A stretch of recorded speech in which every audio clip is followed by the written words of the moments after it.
क्या बिहार में bumper voting से विद्रोह की आग जल उठी है, या फिर यह बंपर वोटिंग नीतीश कुमार की वापसी को सुनिश्चित कर चुकी है? पिछले चुनाव से इस बार 13% ज्यादा वोट पड़े। आजाद भारत में बिहार में इस बार के जितने वोट कभी नहीं पड़े, और इसीलिए सवाल उठ रहा है कि महिलाओं के खाते में जो 10,000 रुपया नीतीश कुमार ने दिया था, क्या उसने महिला मसीहा बनाकर उनकी सरकार की वापसी सुनिश्चित कर दी है?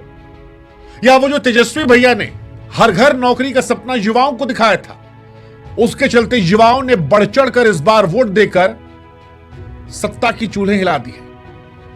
क्योंकि आज बिहार में लंबी लंबी कतारें थी।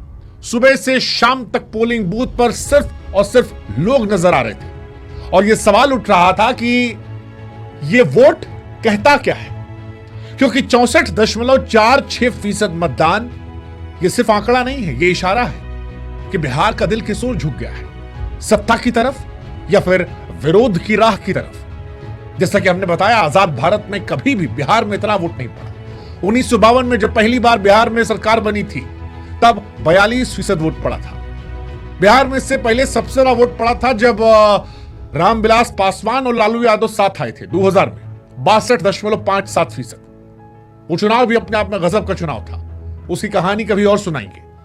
लेकिन 2025 में 121 सीटों पर पिछले चुनाव के मुकाबले 13% वोट ज्यादा पड़े। अब वही सवाल उठा कि यह बंपर चेतावनी है सरकार के लिए या फिर सरकार की वापसी का जश्न? क्योंकि नीतीश कुमार की पार्टी से लेकर तेजस्वी यादव के सहयोगी तक हर आदमी कह रहा है कि भैया पहले फेज में ही मामला क्लियर हो गया है, हम जीत रहे हैं।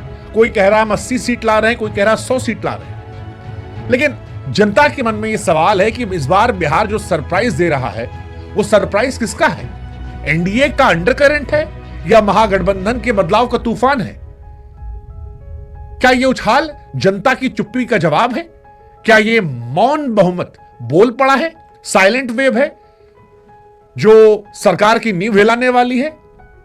बहुतेरे सवाल है, क्योंकि यह वोट किसी के ख्वाबों को मुकम्मल करेगा, किसी के सीने पर ताज पहनाएगा, तो कोई ऐसा होगा जो मायूस रह जाएगा। वैसे भी बिहार की राजनीति हमेशा से एक रहस्यमय भूल भुलैया रही है, जहां पर वोटर संकेत देता है और कतार में कहानी नजर आती है। और इस बार दिवाली छठ के बाद जब बूथों पर कतार में खड़े लोग नजर आए, तो सवाल यही था कि किसकी किस्मत वो बदल रहे हैं। फिलहाल पहले फेज की पोलिंग खत्म हो चुकी है।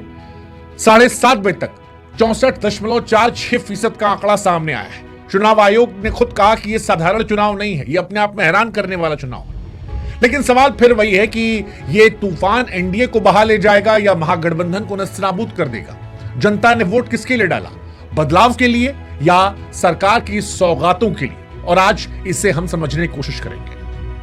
हमारी आपसे गुजारिश है कि हमारे व्हाट्सएप चैनल से आप जुड़िए, ताकि हमारा आपका रिश्ता और प्रगाढ़ हो सके, और बिहार चुनाव से लेकर देश दुनिया की जो खबरें हैं उनको हम आप तक और पहुंचा सकें। कमेंट सेक्शन में हमने लिंक दे रखा है व्हाट्सएप चैनल का। चैनल से भी नहीं सब्सक्राइब किया तो वो भी कर लीजिएगा, अच्छा ही है, अच्छी खबरें मिलती हैं बिना दाएं बाएं पक्षपात किए। अब आते हैं इस चुनाव पर समझने के लिए। तो देखिए, आमतौर पर जब ज्यादा वोटिंग होती है तो यह माना जाता है कि सत्ता विरोधी लहर है। कहा जाता है कि जनता जब बड़ा बदलाव चाहती है तो वो घर से निकलती है, जब गुस्सा बहुत बड़ा होता है तब ईवीएम का बटन ज्यादा दबता है। हालांकि हर बार यह फॉर्मूला सही नहीं बैठा है, ऐसा इतिहास हमें समझाता है। कई बार ऐसा हुआ है कि बंपर वोटिंग के बावजूद सत्ता बरकरार रही, और इस बार बिहार में तस्वीर और ज्यादा जटिल है, क्योंकि एक तरफ नीतीश कुमार की महिला केंद्रित कल्याण राजनीति है, दूसरी तरफ तेजस्वी यादव की नौकरी वाली राजनीति, और बीच में है वो नया बिहार जो अब नारे से नहीं नोटिफिकेशन से सोच रहा है। और इसीलिए हमने आज सारे एंगल को समझने की कोशिश की है। पहला एंगल महिलाओं को लेते हैं। बिहार में महिलाएं हमेशा से नीति निर्धारक रही हैं। सितंबर अक्टूबर महीने में इस बार नीतीश सरकार ने मुख्यमंत्री महिला रोजगार योजना के तहत 1 करोड़ महिलाओं खाते में 10-10 हजार रुपया ट्रांसफर किया। अब आंकड़ा बहुत बड़ा है, क्योंकि बिहार में तकरीबन 3.5 करोड़ महिला वोटर हैं। यानी आप ये मान के चलिए कि बिहार में लगभग हर तीसरी महिला को इस योजना ने प्रभावित किया। अब अगर एक घर में एक महिला को 10,000 मिला है और उसके परिवार में 4 आदमी हैं, तो तकरीबन 4 करोड़ के आसपास परिवारों पर प्रत्यक्ष अप्रत्यक्ष तौर पर इस योजना का असर पड़ा। गांव से लेकर शहर तक, पंचायत से लेकर मोहल्ले तक इस योजना को लेकर हर जगह चर्चा रही। खाता में लोग कह रहे थे कि 10,000 रुपया आई गई। सवाल यह है कि जब बम्पर वोटिंग हुई है और पोलिंग बूथों पर महिला कतारों में दिखाई पड़ी है, तो क्या ये 10,000 रुपया वाली स्कीम नीतीश के लिए बम्पर रिटर्न ला रही है? ये सवाल है। या फिर यही महिलाएं पैसा लेके नीतीश जी से मनमोह छोड़ चुकी है, शिक्षा, स्वास्थ्य, रोजगार को रखकर कुछ और सोच रही हैं, बदलाव चाह रही हैं। पिछले चुनाव में 167 सीटों पर महिलाओं ने बम्पर वोटिंग की थी।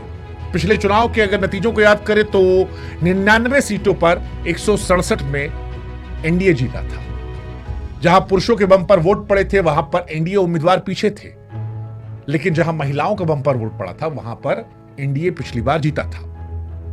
तेजस्वी और प्रियंका इसी स्कीम पर अटैक कर रहे थे, तो यह भी पता लगता है कि यह स्कीम जो है इसने विपक्ष को परेशान तो किया है। हालांकि महिलाओं के बीच में नीतीश कुमार हमेशा से पॉपुलर रहे। शराबबंदी के चलते महिलाओं के बीच उनकी पॉपुलैरिटी बढ़ी, और बिहार के संदर्भ में देखें तो शायद बिहार भारत के उन गिने चुने राज्यों में है जहां पर मुख्यमंत्री की पॉपुलैरिटी महिलाओं में प्रधानमंत्री से ज्यादा है। बिहार में महिलाओं में नीतीश कुमार की पॉपुलैरिटी, वहां के एक्सपर्ट कहते हैं कि प्रधानमंत्री मोदी की पॉपुलैरिटी ज्यादा है। अगर बिहार के कॉन्टेक्स्ट में बात करें तेजस्वी जी से, तो एक सर्वे कोई आया था, उसमें कहा गया था कि नीतीश जी पर महिलाओं का जो भरोसा है वो तेजस्वी जी के मुकाबले 32% है। सवाल यह है कि क्या यही बंपर वोटिंग का असर है, या वो दूसरा एंगल जो तेजस्वी के फेवर में आता है, युवा फैक्टर। बिहार के राजनीतिक समीकरण में इस बार युवाओं की भूमिका निर्णायक रही। राज्य में 18 से 29 साल के वोटरों की हिस्सेदारी तकरीबन 28% है, यानी बिहार में हर चौथा मतदाता युवा है। यह वो तबका है जो बिहार से बाहर नौकरी करता है। यह वो तबका है जो शिक्षा, रोजगार, पलायन, अवसरों की कमी से परेशान है। यही युवा है जो अपने घर बार को छोड़कर जा रहा है। इसी युवा को पीके भी टारगेट कर रहे थे, इसी युवा को तेजस्वी भी टारगेट कर रहे थे। पीके ने कहा था कि भैया हमको डेटा नहीं बेटा चाहिए, और तेजस्वी नौकरी का ऑफर दे रहे थे। अब सवाल यह है कि क्या ये युवा जो थे इन्होंने ही खेला कर दिया? क्योंकि तेजस्वी यादव शुरुआत से कह रहे थे रोजगार हम देंगे, हम पिछली बार आए थे तो 5 लाख नौकरी दिए थे, इस बार आएंगे तो और नौकरी देंगे, हर घर नौकरी देंगे, और भावनात्मक अपील कर रहे थे। बेरोजगारी को बिहार की सबसे बड़ी समस्या बता रहे थे। वो बार बार कह रहे थे कि बीजेपी वाला, जेडीयू वाला 20 साल से जंगल राज कर रहा है, लेकिन अपने राज्य में नौकरी नहीं दे पाया है। पलायन हो रहा है, लड़का लोग बाहर जा रहा है। क्या वो लड़का लोग जिसका जिक्र हो रहा था वो खेला कर गया? उसने नीतीश कुमार के लिए टाटा गुड बाय का रास्ता तय कर दिया? यह सवाल बड़ा महत्वपूर्ण है, क्योंकि युवा भी आज बढ़ चढ़ कर लगे थे। तेजस्वी का पूरा कैंपेन इसी आशा पर था, नौकरी को लेकर। उनकी रैलियों में बड़ी संख्या में कॉलेज के छात्र, पहली बार वोट देने वाले नौजवान और तैयारी करने वाले छात्र आए थे। बिहार में पेपर लीक हो, बिहार में छात्रों की समस्या हो, यह बढ़ चढ़कर है। इन पर पीके और तेजस्वी दोनों का बहुत तगड़ा नजर था, और यही वो युवा है जो रील, शॉर्ट सब चलाता है, जो बाहर जाता है, जो बिहारी को गाली के तौर पर झेल रहा था एक लंबे समय तक। हालांकि अब बिहार के बाहर बिहारी अब गाली नहीं है, लेकिन फिर भी एक उपेक्षा की नजर से कई बार बिहार वालों को देख लेते हैं। वो मैडम टीचर जो आई थी वो भी कहती थी हम बिहार नहीं पढ़ाने जाएंगे, वहां पे सब गवार है। तो उस टाइप की चीजें ये लड़का लोग ज्यादा देखता है, और इन्हीं को टारगेट विपक्ष वाले कर रहे थे, चाहे वो पीके हो या तेजस्वी। अब सवाल यह है कि रेलवे भर्ती परीक्षा की देरी, शिक्षक बहाली की प्रक्रिया, निजी क्षेत्र में सीमित अवसर, क्या ये सारा खेल जो है ये खेल कर गए? क्या वो जो सवाल था कि साहब